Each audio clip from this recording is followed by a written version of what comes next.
Donald Trump's plan for the US to, in his words, take over Gaza has drawn widespread condemnation from world leaders. The US president declared the Strip could be transformed into the Riviera of the Middle East when he spoke at the White House following talks with Israeli Prime Minister Benjamin Netanyahu. Egypt, Jordan and a number of Arab nations say they strongly oppose any attempt to push Palestinians over the border, and there's also been condemnation of Trump's comments here in Australia. Our North America correspondent Jade McMillan is at the White House this morning, while our Middle East correspondent Eric Torchek joins us from Jerusalem. First to you, Eric. What are Gazans saying about this idea? They're kind of reacting with a mix of resignation and despair, James. They've asked why weren't we consulted? Do we have no decision about whether we stay or we leave our land? They said there's no other land for us, and after enduring 15 months of bombardment, displacement and invasion and the deaths of, family members and friends, they're saying that really, this is just now the threat of expulsion.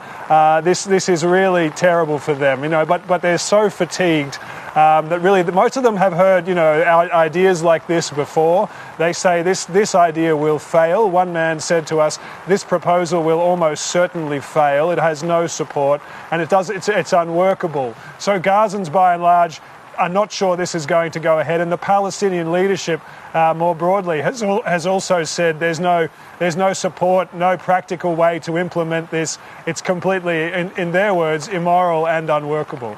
And more broadly, how have other parts of the Middle East reacted to this news?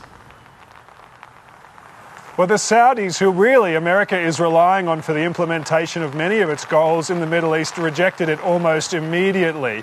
And, a lot of the American thinking around securing a broader peace in the Middle East really hinges upon Saudi support.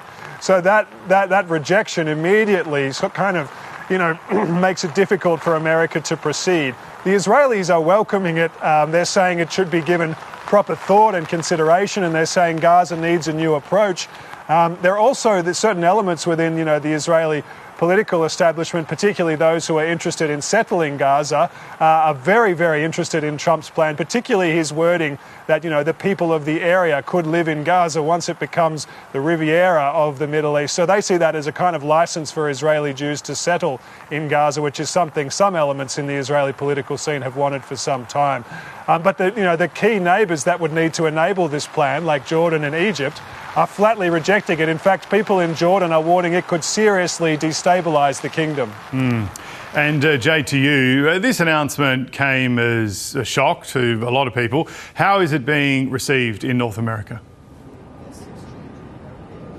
Well, the White House is defending this proposal, James. Officials here have conceded that it has come as a surprise, but they're arguing that this is a bold vision for the Middle East from Donald Trump when previous plans have failed. Now, there are so many questions being asked today about Donald Trump's intentions here. Is he serious about trying to implement this idea despite the opposition that we've just heard Eric discussing there, despite serious questions around the legality of such a proposal and of the practicalities as well? Or is this a negotiating tactic? There are also questions being asked at the White House today about how this fits in with Donald Trump's so-called America First agenda, his previous commitment to reduce US involvement in foreign conflicts, especially considering that the possibility has been raised of sending American troops to Gaza. The president last night,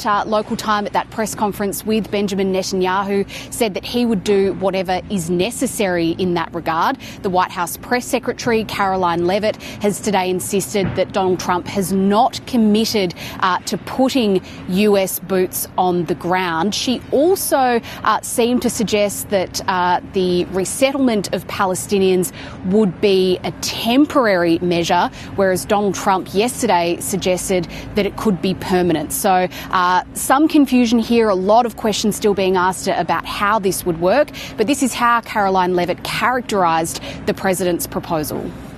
Insanity is doing the same thing over and over again and expecting different results. President Trump is an outside-of-the-box thinker and a visionary leader who solves problems that many others, especially in this city, claim are unsolvable. Now, James, this proposal has really split politicians up on Capitol Hill. This didn't just take Donald Trump's critics by surprise. We've heard from some Republicans who've expressed concerns. Senator Lindsey Graham, for example, saying that this would be problematic on many levels.